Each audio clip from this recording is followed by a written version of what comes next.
It may be the land of the free, but the United States may not be free to enter for us for too much longer. With a dollar that is worth more than theirs, Canadians, by greater numbers, are going south to shop and to travel.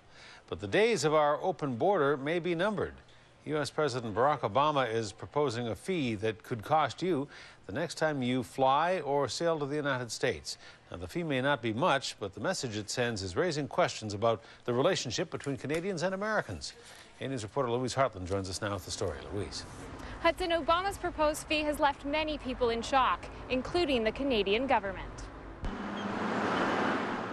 Whether it's by air or by sea, you may have to pay more when you travel to the U.S. President Obama is proposing a passenger inspection fee of $5.50 for Canadians going south. Stats Canada says 16 million Canadians flew into the U.S. in 2009. If each of those people paid $5.50, that would pour $90 million into the suffering U.S. economy. University of Victoria professor Jason Colby says Obama's motivation is clear. He says he's scrambling for money in the face of a $1.1 trillion deficit. Colby says taxing people who don't have a say makes Canada an easy target. I wouldn't be surprised if. But he says his plan could backfire.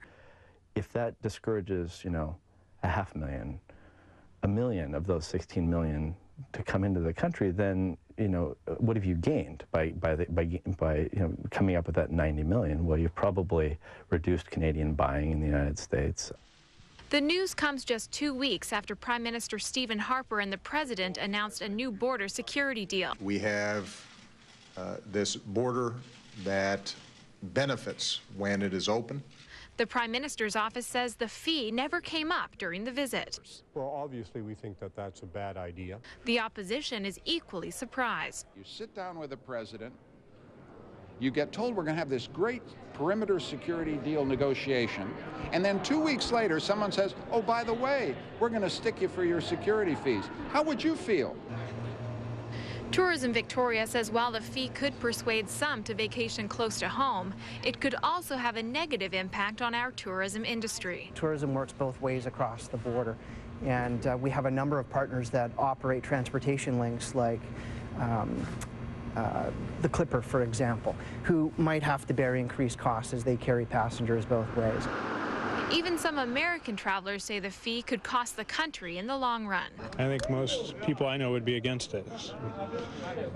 Most Americans I know are against any kind of new tax right now, and especially one that would prohibit people from traveling freely to and from the States.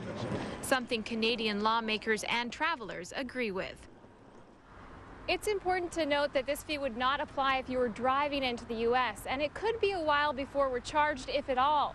Unlike Canadian budgets, the American process is very long and drawn out. Hudson. All right, Louise Hartland live in the Inner Harbor. Louise, thanks.